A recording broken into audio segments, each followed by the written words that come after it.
Hello. Am I audible? Yes ma'am. Yes ma'am. अच्छा, 1 minute और wait कर लेते हैं, कोई और आ रहा हो तो।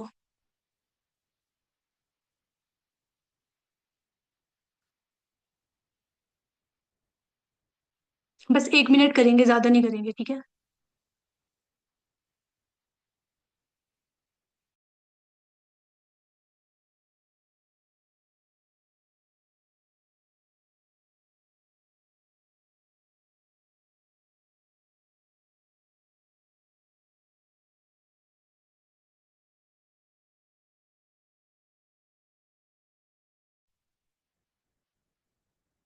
चलो स्टार्ट कर लेते हैं, ठीक है। अच्छा, तो आज से हम शुरू कर रहे हैं अपने करंट अफेयर्स, जो कि वीकली कंपाइलेशन रहेगी। तो हर सैटरडे को होगा और ऑलमोस्ट आज से 2 महीने तक ये फ्री रहेगा। इतना तो आपको पता है कि इस बैच में आज से 2 महीने तक करंट अफेयर्स और ज्योग्राफी फ्री रहेगी, ठीक है। तो देखो, सबसे पहले करंट अफेयर का सिलेबस और उसके की टॉपिक्स। अब ये जरूरी क्यों है? अब करंट अफेयर में सबसे इंपॉर्टेंट क्या है? न्यूज़पेपर रीडिंग, है ना। तो न्यूज़पेपर रीडिंग में आपको सबसे पहले ये पता होना चाहिए कि हमको छोड़ना क्या है। तो छोड़ना इस चीज के अलावा, आप स्क्रीनशॉट ले लो इसका। तो जो ये न्यूज है ना, और इसके जो की टॉपिक्स है, इसके अलावा जो कुछ भी आए उसको हमको छोड़ना है। ऐसे करके हम आपको अपना न्यूज़पेपर पढ़ना है। न्यूज़पेपर तो आप लोग पढ़ते ही होंगे, आई गेस सब लोग पढ़ते होंगे। पर न्यूज़पेपर पढ़ने के लिए सबसे मेन चीज होती है आपको इंटरकनेक्ट करना चीजों को, है ना। तो उसको इंटरकनेक्ट कैसे करोगे? जैसे मान लो आपको आया अर्थक्वेक का कुछ हेडलाइन आई कि इस जगह पे इतने मैग्नीट्यूड का अर्थक्वेक आया। तो आप उसको इतना पढ़ के थोड़ी छोड़ दोगे कि हाँ इतने मैग्नीट्यूड का आया। वो नहीं नोट करना है आपको, क्या करना है उसको इंटरलिंक करना है। इंटरलिंक करना है अपने सब्जेक्ट्स के साथ। अब सब्जेक्ट्स कौन से? अर्थक्वेक को किसके साथ इंटरलिंक इंटरलिंक करोगे? ज्योग्राफी के साथ। कैसे इंटरलिंक करोगे? ज्योग्राफी में पकड़ोगे अर्थक्वेक वाला टॉपिक, पढ़ोगे प्लेट टेक्टोनिक थ्योरी पढ़ोगे, उसमें जोन्स पढ़ोगे, वेरियस जो जोन्स बनाए गए हैं, उसमें डैमेज रिस्क के लिए अलग जोन्स बनाए गए हैं, किस रीजन में कितना मैग्नीट्यूड का जो अर्थक्वेक आया था उस रीजन के बारे में पढ़ोगे, उसकी बाउंड्रीज पढ़ोगे किसके साथ लगती है। वैसे करके आपको अपने करंट अफेयर्स को क्या करना होता है? इंटरलिंक करना होता है, ठीक है। इस तरीके से आपको अपने करंट अफेयर्स को डील करना है। तो अब देखो, करंट अफेयर को पढ़ने का ना, एक सेकेंड, करंट अफेयर को पढ़ने का 3 तरीका है करंट अफेयर को कवर करने का। सबसे पहला तरीका हो गया, आप अपने रोज न्यूज़पेपर पढ़ रहे हो और न्यूज़पेपर से क्या बना रहे हो? अपने नोट्स बना रहे हो। तो अगर आप वो चीज अभी से करना शुरू करोगे और आपके 3 महीने बचे हुए हैं, सिर्फ 3 महीने बचे हुए हैं किस क्या करने के, पेपर के, तो वो बहुत बैड आइडिया है।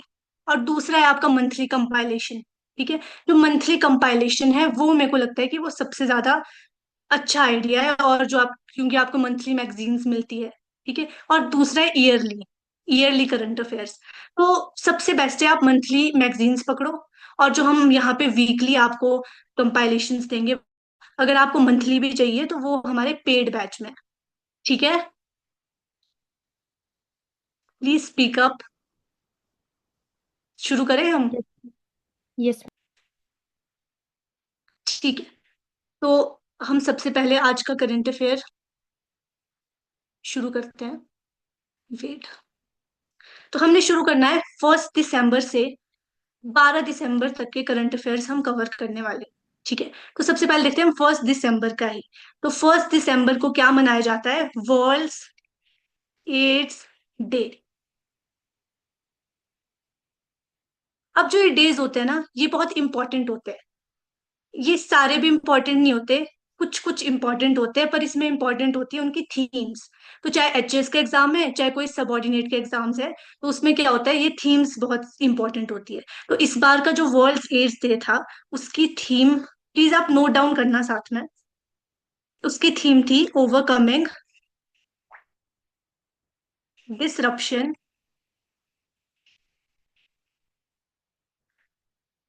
Comma transforming the AIDS response. ये थी इस बार की एड्स डे की थीम, ठीक है। तो अब इसके बारे में थोड़े फैक्ट्स देख लेते हैं, मैं मिटा दूं इसको? Yes ma'am. इसके थोड़े फैक्ट्स देख लेते हैं। अब देखो, एड्स जो था वो सबसे पहले डब्ल्यूएचओ ने स्टार्ट किया था 1988 में, world AIDS day.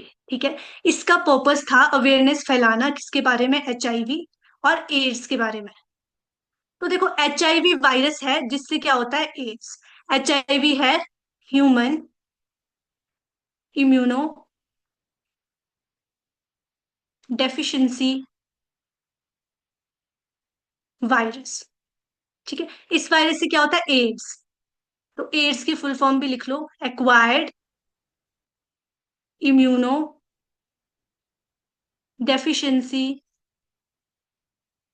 Syndrome.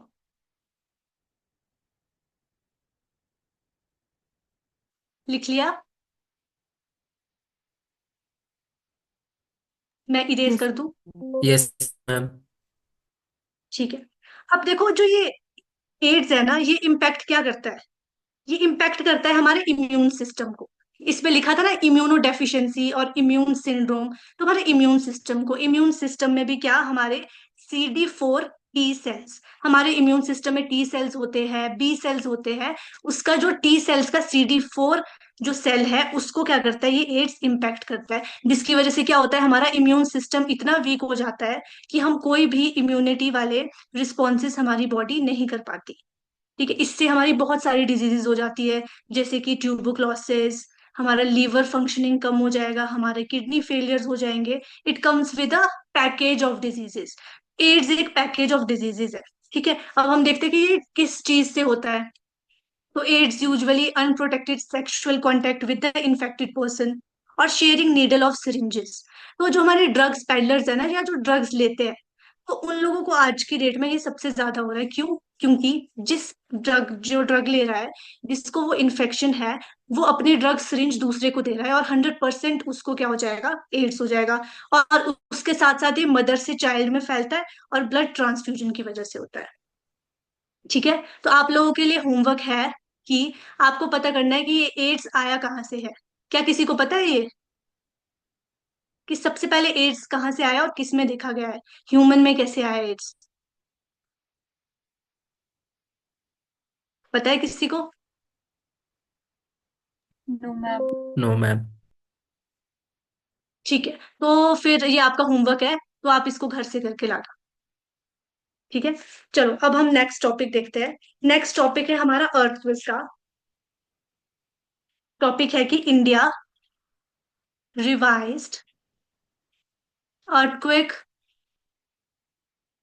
Earthquake zonation map. अब देखो, ये अर्थक्वेक स्पेलिंग, अर्थक्वेक, तो जो अर्थक्वेक जोनेशन का मतलब होता है, ये एक प्रोसेस होता है जिसमें जो हमारे रीजन हो गया या किसी कंट्री को, उसके डैमेज रिस्क, अर्थक्वेक के डैमेज रिस्क के हिसाब से उसको बांटा जाता है। तो उसके लिए एक मैप बनाया जाता है।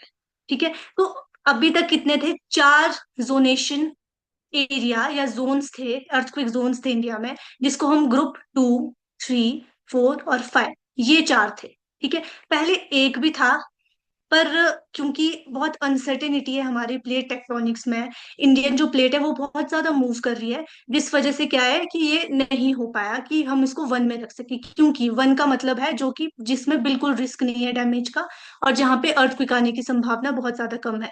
तो इंडिया में कोई भी ऐसा रीजन नहीं है जहाँ पे अर्थक्वेक आने की संभावना बहुत कम कम है। इसलिए 2, 3, 4 और 5 थे अभी तक। पर जो ये नया आया है, जो ये नया जोनेशन मैप बना है, इसके बाद एक और ऐड कर दिया है, 6th जोन। ठीक है। तो इसको कैसे कैटेगराइज किया जाए? जैसे 2 है, 2 मतलब लो डैमेज जोन, लो डैमेज जोन है, रिस्क। ठीक है। 3 को क्या बोला जाएगा? मॉडरेट। 4 को क्या बोला जाएगा? High risk. और 5th को बोला जाएगा वेरी हाई रिस्क। तो अब 5th से भी ज्यादा हाई रिस्क के लिए अब 6th बनाया गया है। और 6th में जम्मू कश्मीर से लेकर अरुणाचल प्रदेश तक जितना भी एरिया है वो सब डाला गया है 6th में। ठीक है। इतना ज्यादा हाई रिस्क और डैमेज कॉजिंग है ये। और जो ये मैप बनाता है, एक सेकंड में इसको इरेज कर देती हूँ, ये मैप बनाता है वो है ब्यूरो ऑफ, इसको नोट कर देना, इंडियन स्टैंडर्ड, ये इस मैप को तैयार करता है। ठीक है। तो अब आपके लिए इस क्वेश्चन पे, इस पे होमवर्क है कि आपको पता करना है MSK स्केल किस चीज के लिए यूज होता है। और उससे पहले मेरे को ये बताओ कि अर्थक्विक को नापने के लिए, अर्थक्विक मतलब जो हमारी शेकिंग ऑफ अर्थ है, उसको नापने के लिए कौन सा इंस्ट्रूमेंट और डिवाइस यूज होता है।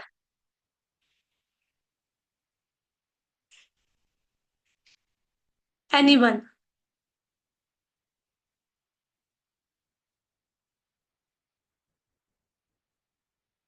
कोई भी बता दो प्लीज। पता है किसी को?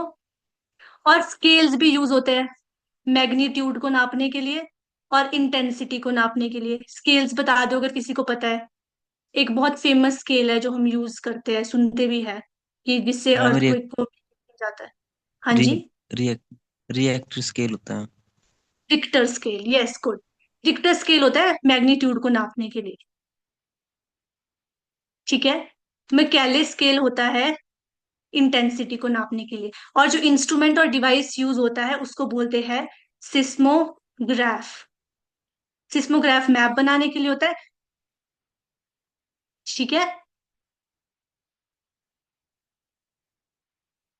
ओके, चलो अब हम थर्ड टॉपिक करते हैं। थर्ड टॉपिक है ऑपरेशन सागर बंधु। ऑपरेशन सागर बंधु। ये ऑपरेशन सागर बंधु एक ह्यूमैनिटेरियन असिस्टेंट, प्लीज आप नोट्स बना देना इसके। ह्यूमैनिटेरियन असिस्टेंस और डिजास्टर रिलीफ, डिजास्टर रिलीफ के लिए ऑपरेशन है। ठीक है। जो ये ह्यूमैनिटेरियन जो हम एड्स देते हैं ना और डिजास्टर रिलीफ होता है, उसके लिए India's neighbourhood first policy, please इसको नोट कर दो, this is very important. India's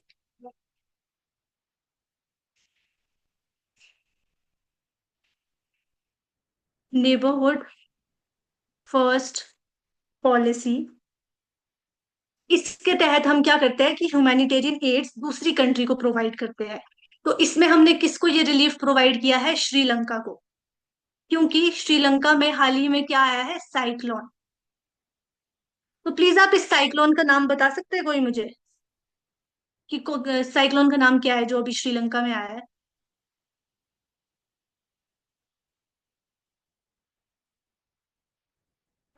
Ditwah. Yes good, दितवा। तो साइक्लोन दितवा, ये साइक्लोन दितवा क्या है? एक ट्रॉपिकल साइक्लोन है। ठीक है। ये जो साइक्लोन है इसके बारे में हम ज्योग्राफी में पढ़ेंगे, पर मैं आपको थोड़ा बता देती हूँ।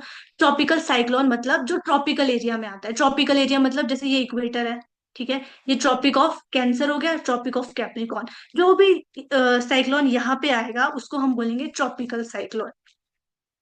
अब आप लोगों के लिए क्वेश्चन है जिसको आपको बहुत जल्दी जल्दी आंसर करना है, क्योंकि हमारे पास टाइम भी नहीं है, कि डिफरेंट रीजन में डिफरेंट नामों से जाने जाते हैं हमारे साइक्लोन्स। ठीक है। तो आपको बताना है इंडियन ओशन में साइक्लोन को क्या बोलते हैं, साउथ चाइना सी में क्या बोलते हैं,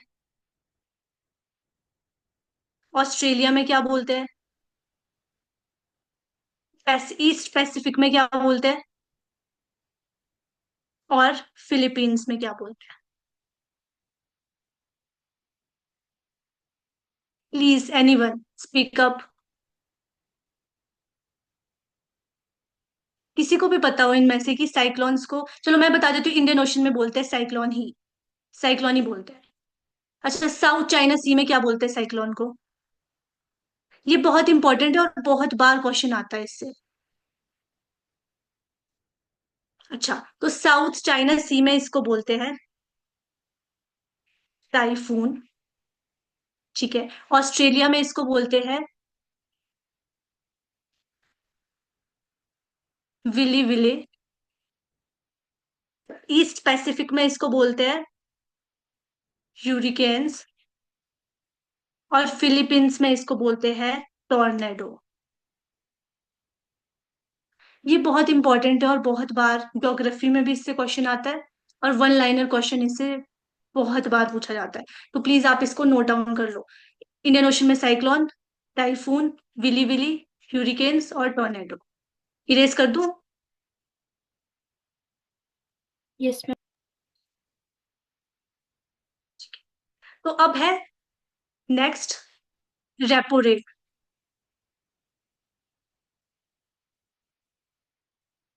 तो सबसे पहले मुझे कोई बताएगा कि व्हाट इज रेपो रेट?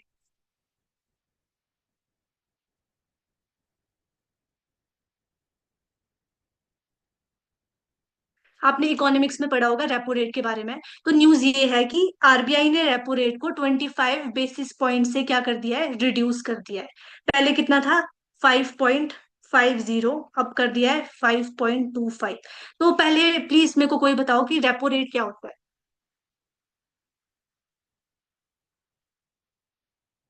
अच्छा, मैं बताती हूँ।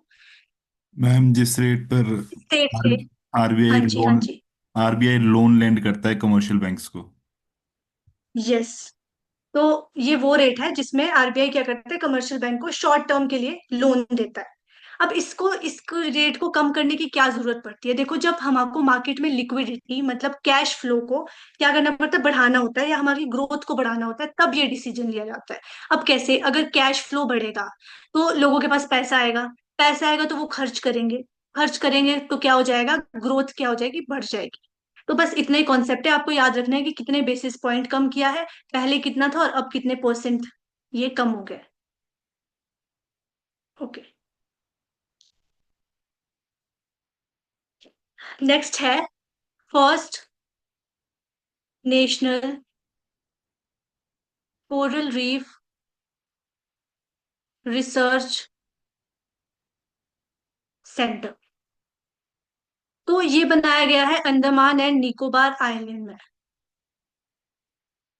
ठीक है। तो अंडमान एंड निकोबार आइलैंड का की कैपिटल कोई बता सकता है मेरे को? Ma'am, port Blair. Port Blair. ठीक है, पोर्ट ब्लेयर का नाम चेंज किया रिसेंटली। पोर्ट ब्लेयर तो ब्रिटिशर के नाम पे पड़ा था ना, ब्रिटिश पर्सनैलिटी के नाम पर। अभी ये चेंज किया है नाम। वो नाम बताओ आप मेरे को प्लीज, अगर किसी को पता है। मैम विजयनगर। तो वो नाम पहले पोर्ट ब्लेयर था और अब नाम चेंज करके रख लिया है प्री विजयपुरम, जिसका मतलब होता है विक्टोरियस सिटी।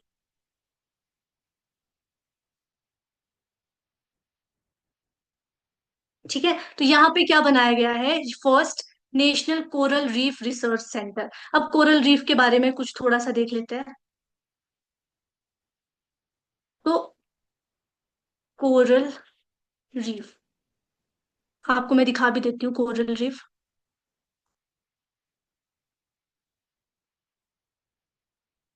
ये ये कोरल रीफ है। ये कोरल रीफ क्या है, कलरफुल चट्टाने हैं। दिख रहा है आपको कि बहुत सारी कलरफुल चट्टाने हैं। तो हमारे ओशन में एक स्मॉल ऑर्गेनिज्म होता है जिसको बोलते हैं कोरल पॉलिप्स। वो क्या होते हैं, कॉलोनियल होते हैं, वो एक साथ रहते हैं। और जब उनकी डेथ हो जाती है तो वो क्या करते हैं, उनका स्केलेटन शेड हो जाता है। उनका स्केलेटन बना होता है कैल्शियम कार्बोनेट से। कैल्शियम कार्बोनेट क्या होता है, इकट्ठा होता रहता है मिलियंस ऑफ ईयर में, और फिर जाके ये बनता है, ये कलरफुल चट्टाने सी बन जाती है। ठीक है, इनको बोलते हैं कोरल रीफ्स। तो सबसे इंपॉर्टेंट इसमें ये है, कोरल रीफ्स को बोला जाता है रेन फॉरेस्ट ऑफ सी। तो ये क्वेश्चन भी किसी भी एग्जाम्स में आपको आ सकता है कि रेन फॉरेस्ट ऑफ सी किसको बोला जाता है, कोरल रीफ को। बस इसमें ये इंपॉर्टेंट था कि ये कहाँ पे बनाया गया है। और नेशनल कोरल रिसर्च इंस्टीट्यूट भी अंडमान एंड निकोबार आइलैंड में ही बनाया गया है। ठीक है। ओके, चलो अब आगे चलते हैं।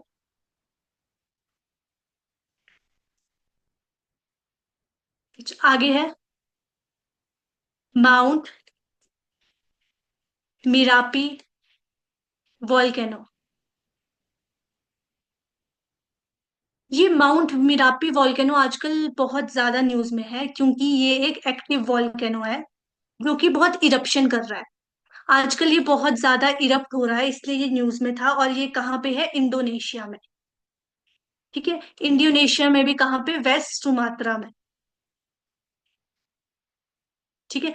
अब मेरे को इंडोनेशिया की कैपिटल बता दो प्लीज, कोई भी। Very important. जकार्ता। हाँ वो पुरानी थी, अभी न्यू कैपिटल बनाओ जो कि अंडर कंस्ट्रक्शन है अभी। ये थी ओल्ड, न्यू कैपिटल है इसकी न्यू न्यू संतारा। सेंतरा। हाँ न्यू सेंतारा, ठीक है। न्यू सेंतारा जो है इसकी न्यू कैपिटल है, जो कि अभी अंडर कंस्ट्रक्शन है। तो इसमें यही है कि जो ये माउंट मिरापी वॉल्केनो है ये इंडोनेशिया में पाया जाता है। अब इंडोनेशिया का थोड़ा सा हम मैप थोड़ा देख लेते हैं कि कहाँ पे इसकी लोकेशन है। तो ये इक्वेटर है, यहाँ पे है पैसिफिक ओशन, ये हमारा ट्रॉपिक ऑफ कैप्रिकॉर्न है, यहाँ पे है इंडियन ओशन। ठीक है, ये हो गया हमारा ऑस्ट्रेलिया। यहाँ पे बिटवीन इंडियन ओशन और पैसिफिक ओशन में के बीच में ये यहाँ पे एक आइलैंड कंट्री है,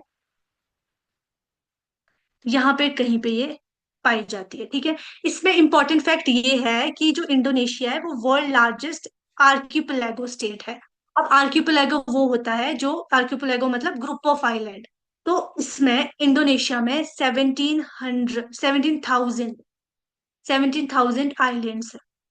तो ये बहुत इंपॉर्टेंट फैक्ट है कि वर्ल्ड लार्जेस्ट आर्किपेलागो स्टेट कौन सा है, इंडोनेशिया। मिटा दूं?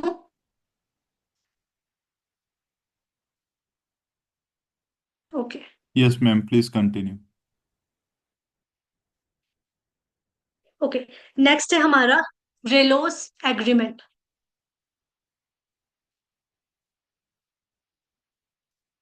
रेलोस एग्रीमेंट हमने साइन किया है रशिया के साथ। रेलोस की फुल फॉर्म है रेसिप्रोकल एक्सचेंज ऑफ लॉजिस्टिक्स। ठीक है, तो जो ये रेलोस एग्रीमेंट होता है ना, इसके अकॉर्डिंग क्या होता है, जो दो देश है ना वो एक दूसरे की जो मिलिट्री फैसिलिटीज है उसको रिफ्यूलिंग, रिपेयर या शिप पार करने के लिए या मेंटेनेंस करने के लिए यूज कर सकते हैं। मतलब अपनी लॉजिस्टिक्स, अपनी मिलिट्री लॉजिस्टिक दूसरों को आप यूज करने को दे सकते हैं। अब इससे क्या फायदा होगा? सबसे पहले तो हम इंडियन क्या कर सकते हैं, रशिया की मिलिट्री, नेवल और एयर बेसिस को एक्सेस कर सकते हैं, उसका असेस कर सकते हैं। ठीक है, और दूसरा क्या है, हमारा आर्टिक और पैसिफिक ओशन में इन्फ्लुएंस भी बढ़ जाएगा। आपके लिए होमवर्क है कि आप हमारा ऐसा ही एग्रीमेंट एक यूएसए के साथ है, तो ये आपको खुद देख के लाना है।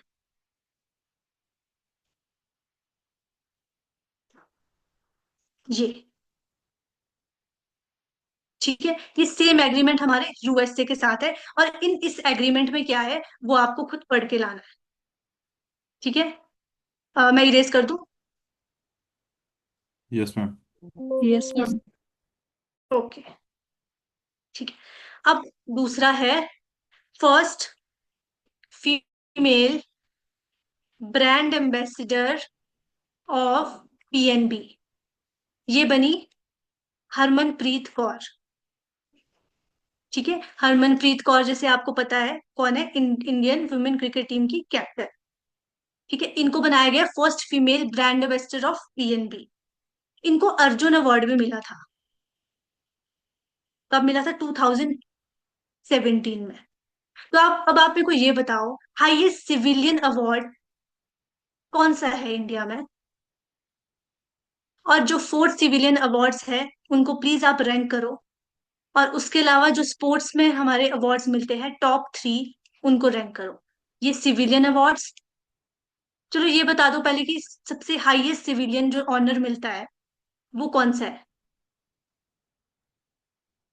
भारत रत्न। यस, भारत रत्न। फिर उसके बाद, पद्म पद्म विभूषण। विभूषण। हाँ पद्म विभूषण, फिर पद्म भूषण पद्म और भूषण। पद्मश्री। ठीक है, और स्पोर्ट्स के जो 3 है वो आप करके लाएंगे। दूसरे नंबर पर है अर्जुन अवार्ड। फर्स्ट और सेकंड ये कोच, थर्ड जो है वो कोचेस को मिलता है। तो आप ये देख के लाएंगे, दिस इज योर होमवर्क। रब कर दूं मैं?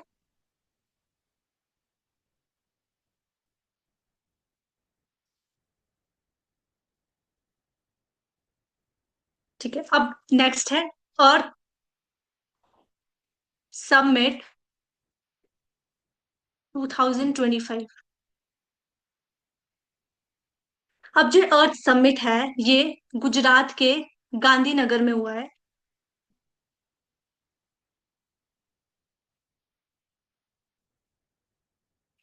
और ये इसका एम है प्रमोट करना रूरल इकोनॉमी को। अब जैसे कि ये समिट है, इसकी थीम बहुत इंपॉर्टेंट है, तो आप थीम याद रखना। इसकी थीम है, लिख लो, empowering rural innovation for global change. Empowering rural innovation for global change. तो नबार्ड और इंटरनेट एंड मोबाइल एसोसिएशन ने मिलके ये स्पॉन्सर किया है, ये अर्थ समिट 2025 का। इसमें हमारे जो होम मिनिस्टर है अमित शाह जी, उन्होंने इनॉग्रेट किया है। बस इसमें यही इंपॉर्टेंट है। ओके, अब नेक्स्ट चलते हैं। नेक्स्ट है 19th मेंबर बना है रशिया। हमारे big cat international big cat alliance का। तो ये इंटरनेशनल जो बिग कैट अलायंस है वो इंट्रोड्यूस की थी इंडिया ने ही, to conserve 7 species of big cats. अब आप मेरे को प्लीज नाम बता सकते हो इन 7 बिग कैट्स के, 7 species of big big cats in India?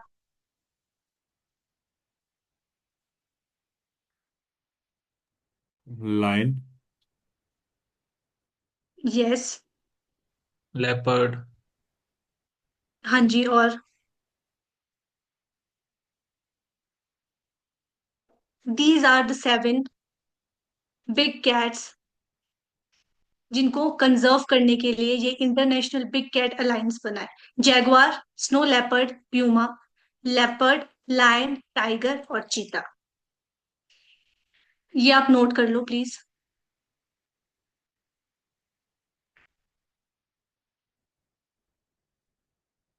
ठीक है, अब आगे चलते हैं।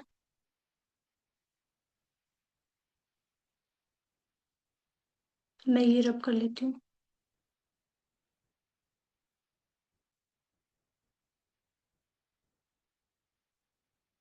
ओके, तो अब है सुल्तान अजलन शाह कप। ये हॉकी का है, और इंडिया ने इसमें सिल्वर लाया है, इसलिए ये इंपॉर्टेंट है।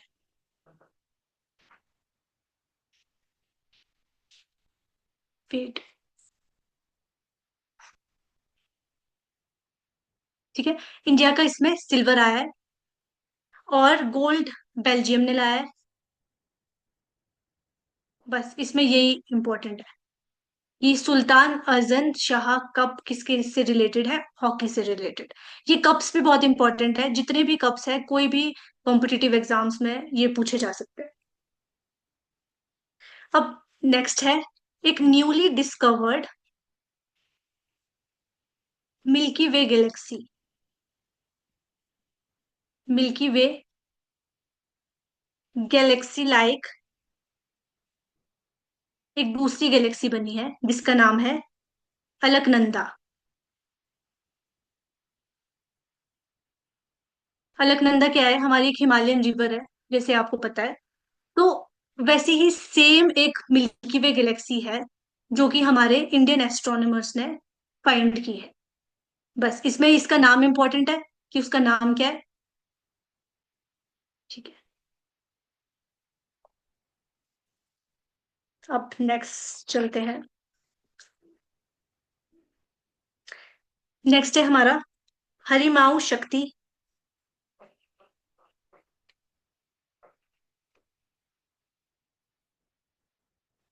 Military exercise.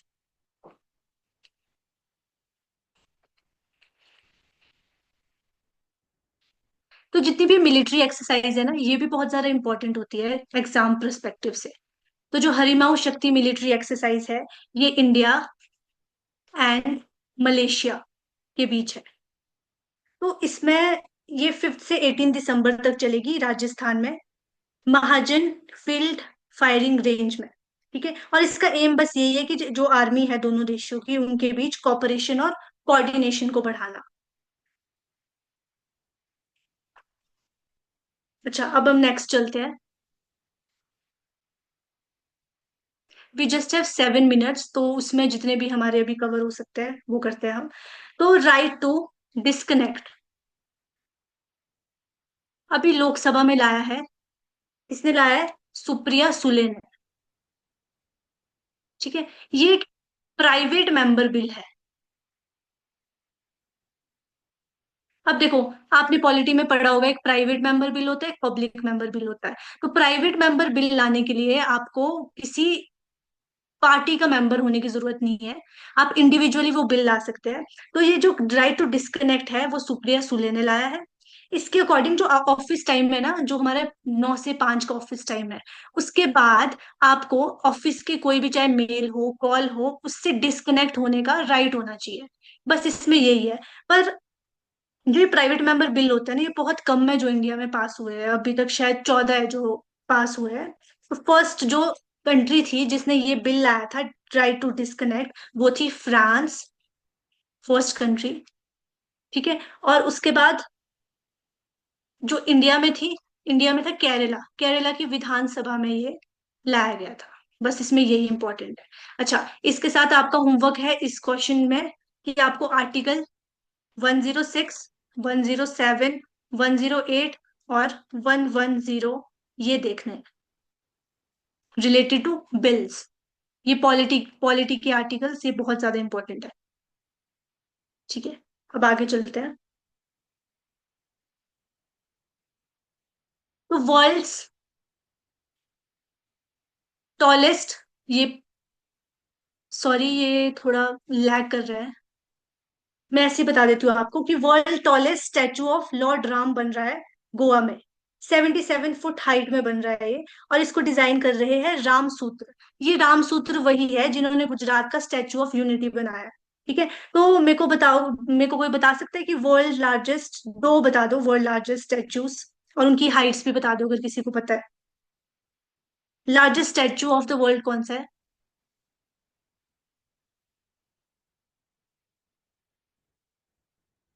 Statue of unity, yes, कहाँ पे है स्टैचू ऑफ यूनिटी? इंडिया। कहाँ पे, कौन सी स्टेट में है? गुजरात। गुजरात। गुजरात, गुजरात में। ठीक है, और दूसरे नंबर पर है स्प्रिंग टेम्पल बुद्धा, जो कि है चाइना में। स्टैचू ऑफ यूनिटी का हाइट लिख लो आप, 182 मीटर। और जो दूसरा है स्प्रिंग टेम्पल बुद्धा, उसकी है 128 मीटर। ठीक है, तो this was all about today's session. तो अगर आप देखो, करंट अफेयर बहुत ज्यादा डायनेमिक है, तो मैं आपको ये नहीं बता सकती कि जो मैंने पढ़ा है वही आएगा, ऐसा तो आपको कोई भी नहीं बता सकता।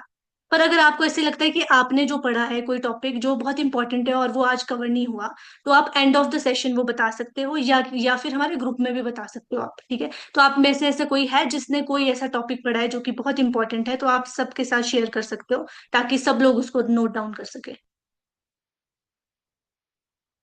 किसी ने पढ़ा है कोई ऐसा टॉपिक रिसेंटली?